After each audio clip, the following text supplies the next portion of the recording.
नमस्कार, मैं हूं संजय शर्मा। आप देख रहे हैं 4 PM news network. Rahul Gandhi के भाषण ने आज पसीने छुड़ा दिए, मोदी जी के पसीने छुड़ा दिए। अमित शाह बेचैन परेशान थे, राजनाथ सिंह को कुछ सूझ नहीं रहा था। किसी ने सोचा नहीं था कि राहुल गांधी आज वो बैटिंग करेंगे जिसमें पूरी बीजेपी पसीने पसीने हो जाएगी। सैकड़ों हजारों करोड़ रुपए खर्च किए गए थे। आरोप है इस बात का संघ ने, कारपोरेट हाउस ने, मीडिया हाउस ने, कि किसी तरह राहुल गांधी को पप्पू साबित कर दो। लेकिन हाउस में राहुल गांधी पप्पू नहीं, पुतिन बन के सामने आ गए। दिखा दिया उन्होंने उनके भाषण क्या होते हैं। मुझे सबसे ज्यादा तरस तो स्पीकर पे आ रहा था आज। भगवान शिव की फोटो दिखाई, कैमरा स्पीकर पे हो गया। दोबारा शिव जी की फोटो दिखाई, राहुल गांधी का देखिए क्या स्पीकर साहब। जैसे ही मैं भगवान जी की फोटो दिखा रहा हूँ, कैमरा आप पर चला जा रहा है। बीजेपी को लगा ये तो हमारा हथियार था, ये भगवान शिव इनके हाथ में कैसे।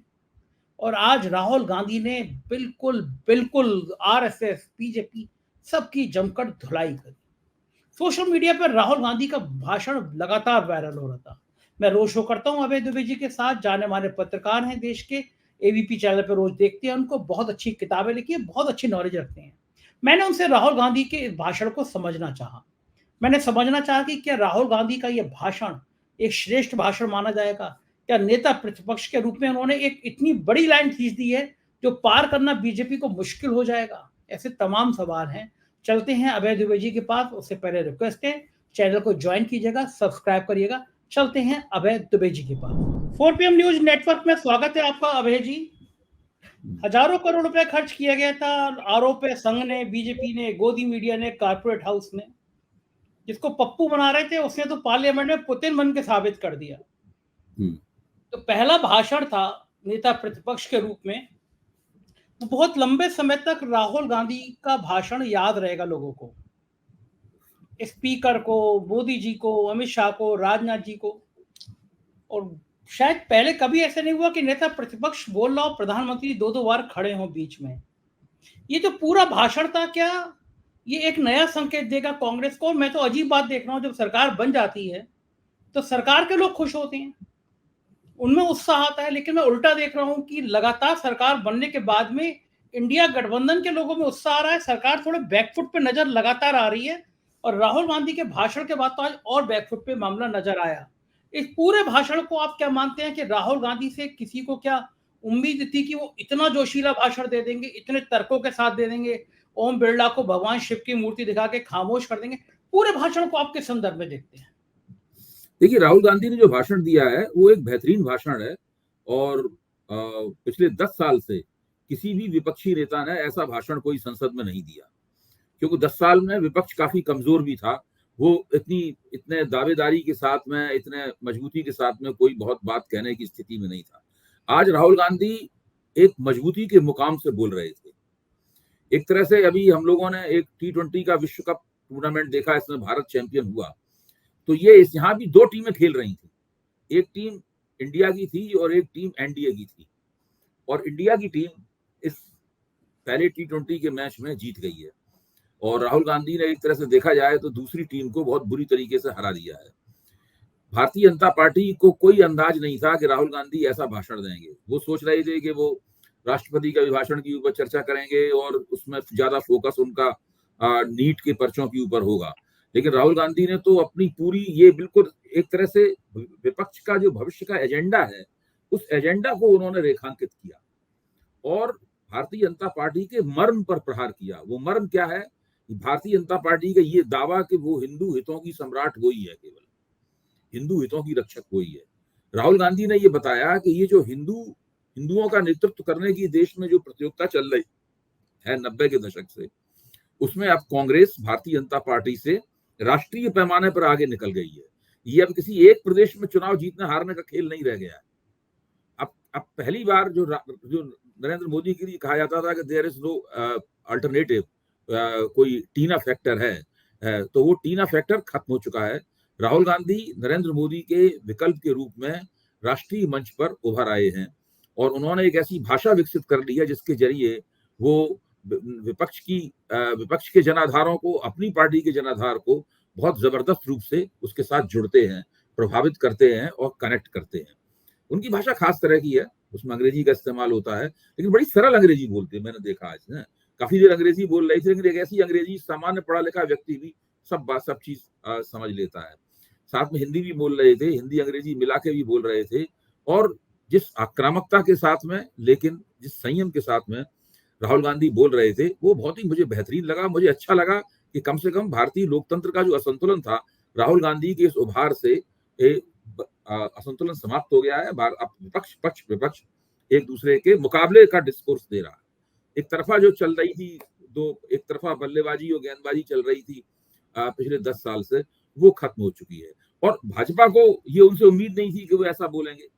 वो तो लगातार भाजपा, राहुल गांधी अगर बोलेंगे तो उसमें 10 गलतियां होंगी, इस प्रकार की। भाजपा के एक प्रवक्ता ने कहा कि राहुल गांधी संसद में क्या बोलेंगे, जब बोलेंगे ही तो उसमें 100 गलतियां पकड़ी जाएंगी उसके अंदर। अब स्थिति यह है कि राहुल गांधी का भाषण तो सरकार की गलतियां पकड़ रहा था, और सरकार बीच बीच में उठ के सफाई दे रही थी। सफाई देने की जरूरत नहीं थी। अभी तो जवाब देने का नरेंद्र मोदी को मौका मिलेगा, भाजपा के नेताओं को मौका मिलेगा, उन्हें उस मौके का इंतजार करना चाहिए था। तो भारत के इतिहास में विपक्ष इस वक्त सर्वाधिक शक्तिशाली है, इसीलिए सत्ता पक्ष को नेता विपक्ष के भाषण में बीच में टोका टाकी करनी पड़ रही है। ये भी भारत के इतिहास में पहली बार हो रहा है कि प्रधानमंत्री कभी उठ के बोले, आपको याद है कभी? आप हुई नहीं संजय जी, आज तक ये कभी हुआ ही नहीं। प्रधानमंत्री अपनी जगह पूरा भाषण सुनते हैं, फिर जवाब देते हैं। ये प्रधानमंत्री का काम है, यही विपक्ष की परंपरा है। लेकिन उन्होंने नहीं किया ये। वो बीच बीच में उठ के बोलते रहे। दरअसल उनकी, देखिए, आजकल जो भी वो रणनीति बनाते हैं वो गलत साबित होती है। उन्होंने ये रणनीति बनाई होगी कि राहुल गांधी जैसी कुछ बोलेंगे, हम बीच में उठ के बोलेंगे इसमें। और चूंकि जो लोकसभा के अध्यक्ष हैं वो भारतीय जनता पार्टी के आदमी हैं, और देखिए, हर अध्यक्ष अपनी पार्टी से कहीं ना कहीं जुड़ा होता है, वो पार्टी के हितों की रक्षा करता है। लेकिन इतना इस तरीके से नहीं, जिस तरीके से ये करते हैं। उसका एक तरीका होता है कि जहां पर निर्णायक क्षण होते हैं वहां पर वो अपनी पार्टी का साथ देता है। लेकिन ये तो निर्णायक क्षण नहीं था, ये तो पहला सत्र था जिसमें राष्ट्रपति के अभिभाषण के ऊपर चर्चा की शुरुआत थी, और विपक्ष के नेता को उसमें मौका मिल रहा था। सत्ता पक्ष को मौका मिलता, सत्ता अपने अपने दिए हुए सब जितना समय उनके हिस्से में आता है, काफी लंबे लंबे भाषण को दे सकते थे। लेकिन उन्होंने ऐसा नहीं किया। उन्होंने नेता विरोधी दल के भाषण में टोका टोकी की, और इस तरीके से एक ऐसा इतिहास बनाया जो कि हमेशा ही संसदीय इतिहास में नकारात्मक रूप से याद किया जाएगा।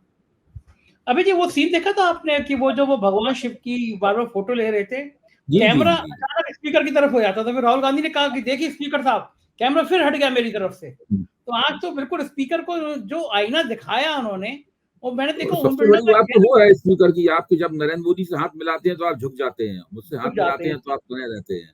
तो वो देखिए, ये सब लोग, इन सब लोगों को आदत नहीं है एक मजबूत विपक्ष की। गुजरात में भी नरेंद्र मोदी को आदत नहीं थी मजबूत विपक्ष की, और पिछले 10 साल से उन्हें मजबूत विपक्ष की आदत नहीं रही। तो मैंने तो एक शेर आज 2 बार टीवी के ऊपर पढ़ा कि इब्तिदाए इश्क है रोता है क्या, आगे आगे देखिए होता है क्या। ये तो शुरुआत है।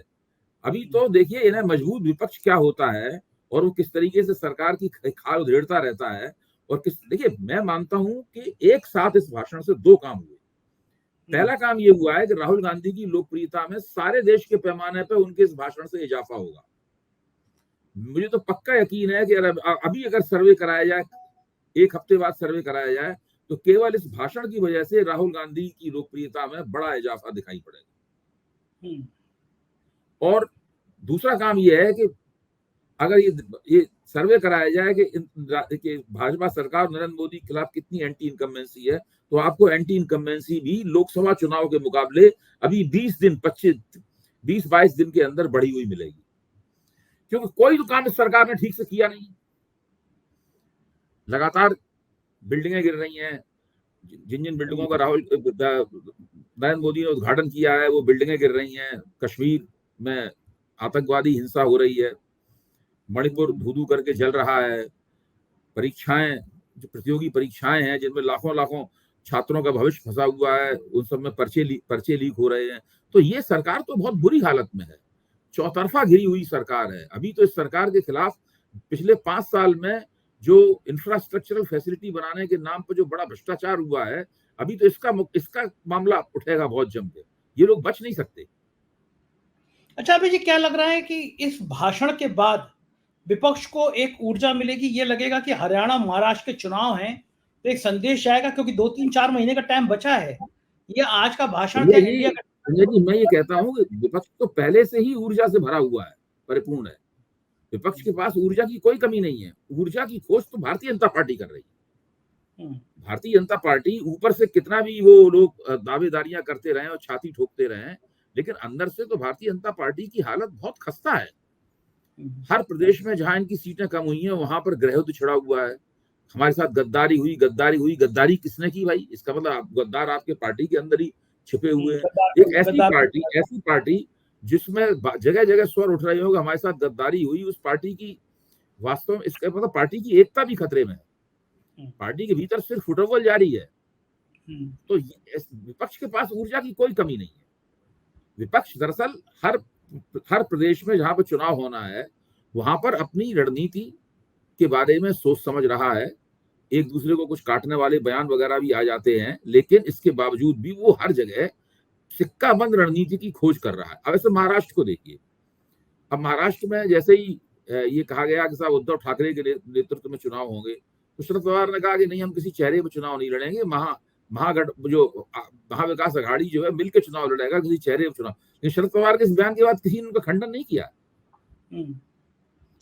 तो ऐसा नहीं है कि उद्धव ठाकरे और उनके लोग चीख के कहने लगे और नहीं उद्धव ठाकरे के नाम पर चुनाव, क्योंकि वो लोग जानते हैं कि शरद पवार का भी स्वार्थ ये है कि महाविकास गठबंधन जो है, जो महाविकास अघाड़ी जो है वो चुनाव जीते और महायुति चुनाव हारे। तो एक तरह से उन्होंने वहां की रणनीति तय कर दी है। और अब देखिए हरियाणा में क्या होता है। हरियाणा में तो कांग्रेस ही मुख्य ताकत है, जो कि और कोई तो है ही नहीं कांग्रेस के लिए। वहां कोई गठजोड़ तो है नहीं। वहां देखना पड़ेगा कि बीजेपी की रणनीति क्या है। क्या बीजेपी किसी जाट नेता के साथ, प्रेफरेबली दुष्यंत चौटाला, किसी जाट नेता के साथ बीजेपी क्या वो गठजोड़ करेगी कि नहीं करेगी, या अकेले चुनाव लड़ेगी? अब जैसे कि इन्होंने कह दिया है अमित शाह ने कि हरियाणा में भारतीय जनता पार्टी अकेले चुनाव लड़ेगी। राष्ट्रीय स्वयंसेवक संघ का दबाव यह है कि भाई किसी जाट नेता से गठजोड़ कर लो, वरना जाटों को कोई वोट नहीं मिलेंगे। सही बात है। अच्छा, अब भाजपा को क्या लगता है? भाजपा को क्या लगता है कि अगर जाटों से, किसी जाट नेता से गठजोड़ करके चुनाव लड़े तो जो जाट गैर जाट करते हैं वो ठीक से नहीं कर पाएंगे। तो बात ये आ गई, आप खुद ही एक जाट पार्टी से गठजोड़ कर रहे हैं। तो वो जाट नेता से पिछली बार चुनाव के बाद कर लिया था इन्होंने गठजोड़। उस टाइप का गठजोड़ तो करना ज्यादा उन्हें सुविधाजनक लगता है, लेकिन चुनाव से पहले गठजोड़ करना उन्हें सुविधाजनक नहीं लगता। अब देखिए वहां पर भाजपा की रणनीति क्या बनती है। कांग्रेस की रणनीति साफ है, उसको अकेले चुनाव लड़ना है और चुनाव जीतना है। अभी आज अग्निवीर का मुद्दा जिस तरह से राहुल ने उठाया, जिस ऊर्जा के साथ उठाया, जिस शिद्दत के साथ उठाया, हरियाणा में इसका फायदा मिलेगा ना? लगातार अग्निवीर पे बात कर रहे हो। आज तो कह दिया कि भाई हमारी सरकार आएगी, अग्निवीर खत्म, मुद्दा ही नहीं अग्निवीर। हरियाणा में सबसे ज्यादा फायदा मिलेगा। देखिए इसका फायदा हर जगह चलेगा, हर जगह मिलेगा इसका फायदा।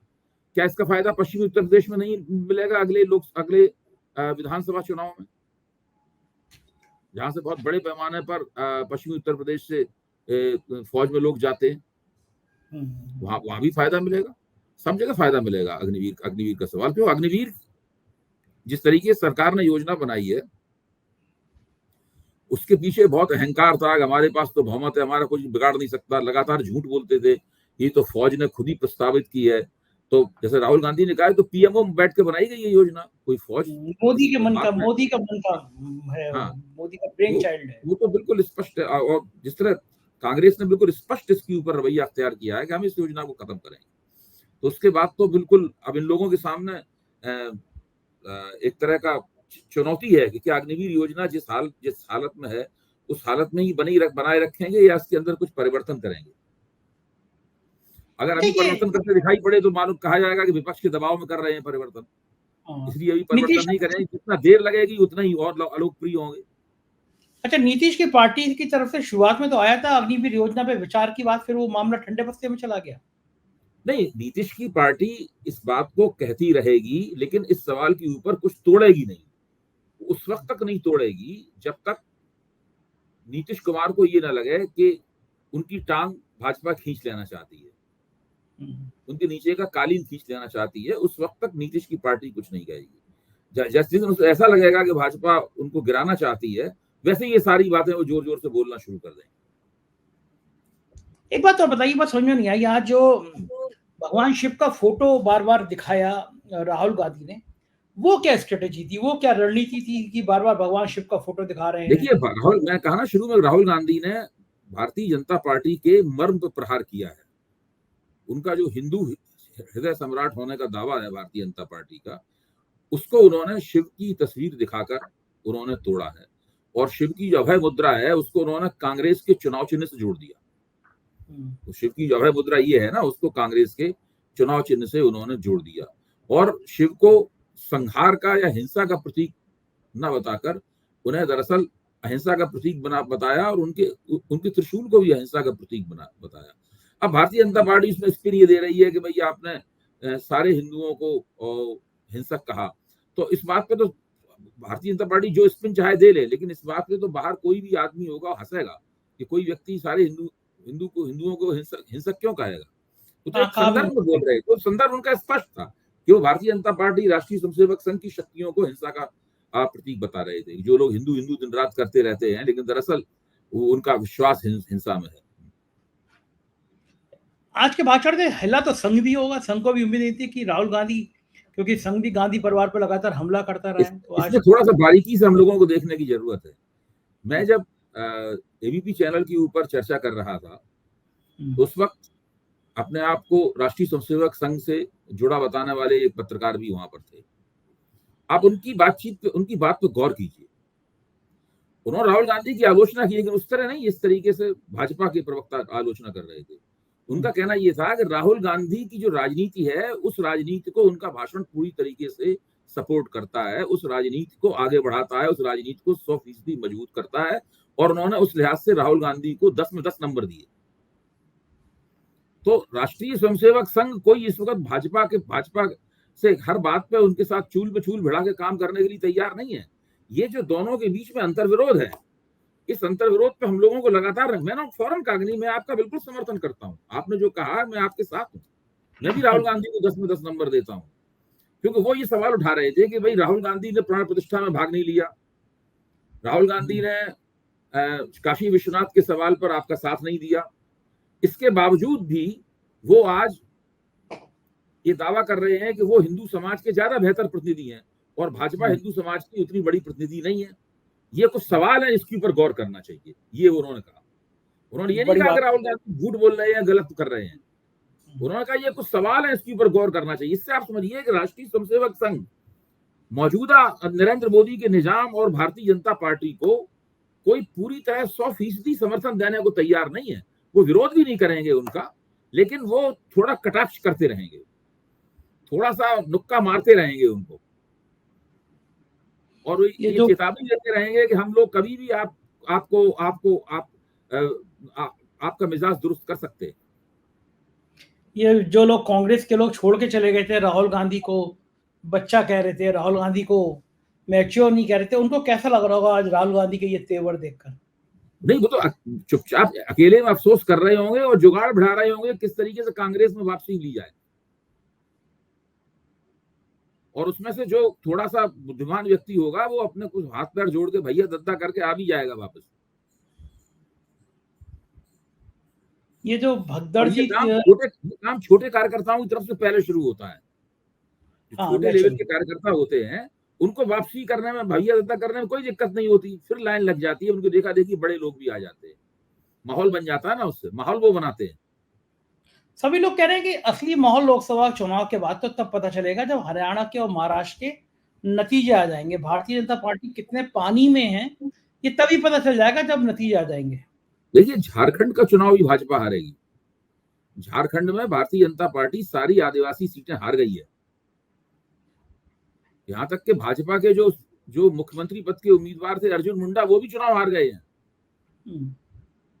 तो अब वहां हेमंत सोरेन छूट भी गए हैं काफी। उन्होंने सब, जैसे वो सीधू और कानू के उस पे गए, यहाँ प्रतिमाएं लगी हुई हैं, जो आदिवासी विद्रोही थे, उन लोगों ने विद्रोह का नेतृत्व किया था, उसको हूल विद्रोह कहते हैं।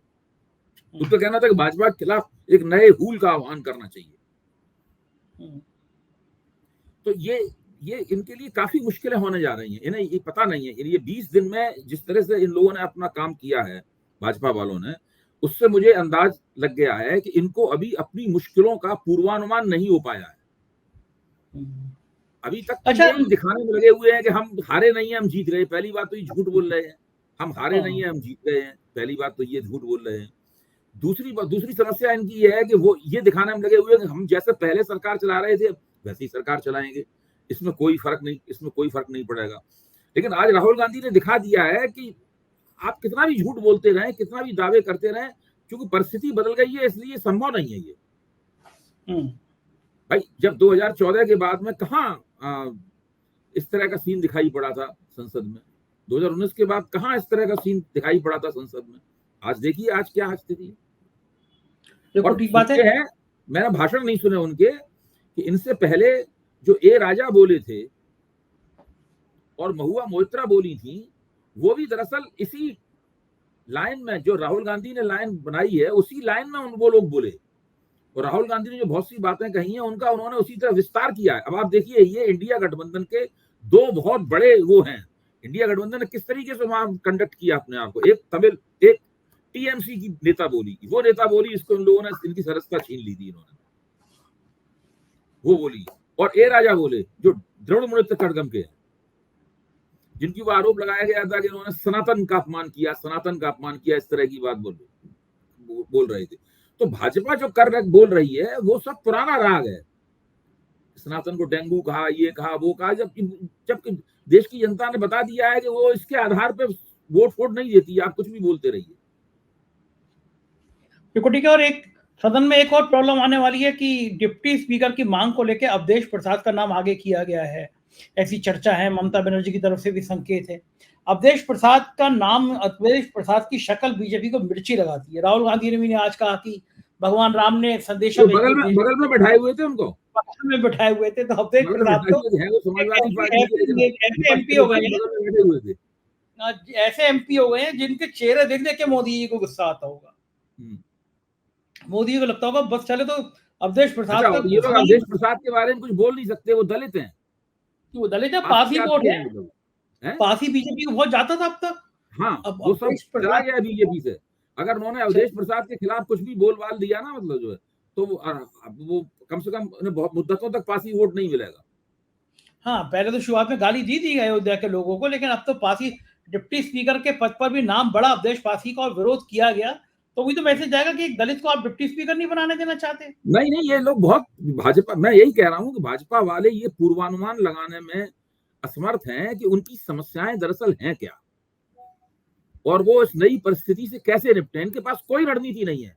नरेंद्र मोदी लगता है कि ये वन डायमेंशनल है। नरेंद्र मोदी जो है वो एक ही तरह से राजनीति करना जानते हैं। बाकी और राजनीति करने में क्या करना चाहिए ये सब इन्हें नहीं पता है। अभय जी, आज तो वो वाला सीन जो था वो बड़ा मजेदार लग रहा था। जैसे क्लास में बार बार शैतानी कोई बच्चा करे और दूसरा सफाई देता रहे, सर मैंने नहीं करी है। राहुल गांधी आज माइक को लेकर जिस तरह मजाक, मतलब जिस तरह कह रहे थे कि मेरा फिर माइक बंद हो गया, क्या आप कर देते हैं। ओम बिरला इतना घबराए हुए मुझे तो सबसे ज्यादा वो मजा आया कि भाई हमारे प्रधानमंत्री तो परमात्मा के साथ सीधे बातचीत करते हैं, खटाखट बातचीत करते हैं। नहीं, हमारे प्रधानमंत्री तो परमात्मा से सीधे बातचीत करते हैं। वो तो इमोर्टल है, हम लोग तो मोर्टल्स हैं, हम लोग पैदा हुए हैं, हम लोग मरेंगे भी। वो बायोलॉजिकल है ही नहीं वो। हाँ, हम लोग तो बायोलॉजिकल है भाई, वो तो बायोलॉजिकल ही नहीं है। अब ये नरेंद्र मोदी को ऐसा लग रहा है भिगो के मार रहा हो कोई आज ना। और ओम बिरला जी भी कि मैं बड़े लोगों का सम्मान करता हूँ, झुक जाता हूँ, पैर भी छूता हूँ, मतलब तो अच्छा रहा ना कि मोदी जी के पैर आपने कभी सुना है। देखिए, हालांकि मिली भगत थी। अमित शाह ऐसा व्यक्ति कह रहा था पीठासीन अधिकारी से कि आप हमारी रक्षा कीजिए, हमारे ऊपर आक्रमण हो रहा है। हाँ, ये वो भी अमित शाह कह रहे थे, कोई और कहता अमित शाह कह रहे थे, आप हमारी रक्षा कीजिए, हमारे ऊपर आक्रमण हो रहा है। ये क्यों ऐसा आज दहशत सा माहौल कर दिया। मतलब राहुल गांधी के छक्के से पूरी बीजेपी को उम्मीद नहीं थी ना कि ऐसा होगा। देखिए, तभी तो मैं कह रहा हूँ इब्तिदाई इश्क है, अभी से क्यों रोने लगे। अभी तो बहुत मार पड़ने वाली है भाई। अभी तो देखिए, इन लोगों ने पिछले 2019 से लेके और 2024 तक 5 साल सरकार चलाने में जो भ्रष्टाचार किया है, वो सब भ्रष्टाचार करोड़ों अरबों रुपए का, वो सब सामने आएगा सीधे। हर एक के ऊपर बहुत चक्कर फंसेंगे। इनकी राज्यों की सरकार ने भी किया। मैंने आज सुबह ट्वीट किया, सैमसंग कंपनी है, उसके जीएसटी करोड़ों सैकड़ों करोड़ की मांग, सैकड़ों करोड़ के उसकी जीएसटी माफ कर दी, लंबा खेल करोड़ों का। तो जो राज्यों की सरकार है, उत्तर प्रदेश सरकार में भी सैमसंग की कंपनी का करोड़ों का भ्रष्टाचार का मामला सामने आया है। ऐसे तमाम जगह आ रहे हैं जो हर जगह ठेकेदार गुजरात का निकल रहा है। अयोध्या में भी, अयोध्या में सड़कें टूटी, ठेकेदार गुजरात का। तो वो अब अगर पेपर ये जो उत्तर प्रदेश में पेपर ले हुए वो भी तो जो एडू कंपनी कंपनी है वो भी गुजरात की है, गुजरात की, जिसको योगी मतलब जी ने डिलिस्ट कर दिया है। कमाल हो गया है अभय जी। कोई बड़ा ठेका हो, ठेकेदार गुजरात का। मतलब यूपी, बिहार में कहीं कोई ठेकेदार बचा ही नहीं है। मैं तो कई बार मजे में कहता हूँ कि भैया घंटा बजाएगा यूपी बिहार का भाई और माल कमाएगा गुजराती भाई। मतलब ये पूरा देश गुजरातियों को ठेके पे दे दिया है। पूरा देश गुजराती उठे हुए। देखिए बड़ा रिएक्शन है इसका पब्लिक में, मतलब रिएक्ट कर रहे हैं लोग कि यार ये क्या बात होती है। काम हमारे क्या है कि बीजेपी वाले ही देखते हैं कि भाई हमें सड़क पर कोई गाली दे नहीं रहा। हाँ, अच्छा, जो रेटिंग एजेंसियां वाले कहते हैं कोई एंटी इनकम्बेंसी नहीं है। टीवी पे कोई गाली दे नहीं रहा, टीवी पे तारीफ करते रहते हैं गोदी मीडिया के चैनल। वो अब गित्तकर वाले टीवी पे हम और आप जैसे लोग हैं वो तो आलोचना वगैरह करते हैं, तो अब इनको लगता है कि हमारे कोई खिलाफ नहीं है, लेकिन लोगों के मन में जो विरोध भरा हुआ है। अब आप समझते हैं कि जो नीट में जो बच्चे फंसे हुए हैं 24 लाख बच्चे, वो क्या सरकार से प्रसन्न होंगे? क्या उनके परिवार जो होते हैं वो 1.25 करोड़ लोग जो हैं, इनके 24 लाख मोटे तौर पे आप देखें तो क्या वो सरकार से प्रसन्न होंगे? वो जो अखिलेश जी ने उत्तर प्रदेश में कहा था ना कि भाई ये जो पर्चा लीक हुआ है पुलिस भर्ती वाला, इसमें कितना लोग परिवार परिजन उसके जुड़े हुए हैं, ये सब जगह बात लागू होती है। और देखिए जो पुलिस कांस्टेबल की नौकरी करने जाते हैं वो समाज के ऐसे तबके के होते हैं जिनको आप बहुत खुशहाल और संपन्न तबका नहीं कह सकते, लेकिन जो डॉक्टरी की परीक्षा कर पढ़ रहे हैं वो तो खुशहाल मध्य वर्ग से लेकर उच्च मध्य वर्ग तक के लोग होते हैं। वो डॉक्टरी की परीक्षा, इंजीनियरिंग की परीक्षा दे रहे हैं, डॉक्टरी की परीक्षा दे रहे हैं वो लोग, तो वो लोग स्वाभाविक रूप से भाजपा के समर्थक होते हैं। जो अमीर आदमी है हिंदुस्तान का, जैसी जैसी उसकी ये आमतौर पर ये एक समीकरण है कि कांग्रेस का समर्थन गरीबों में ज्यादा है और भाजपा का समर्थन अमीरों में ज्यादा है, लेकिन भाजपा ये सब करके अमीरों में भी अपना समर्थन खो रही है।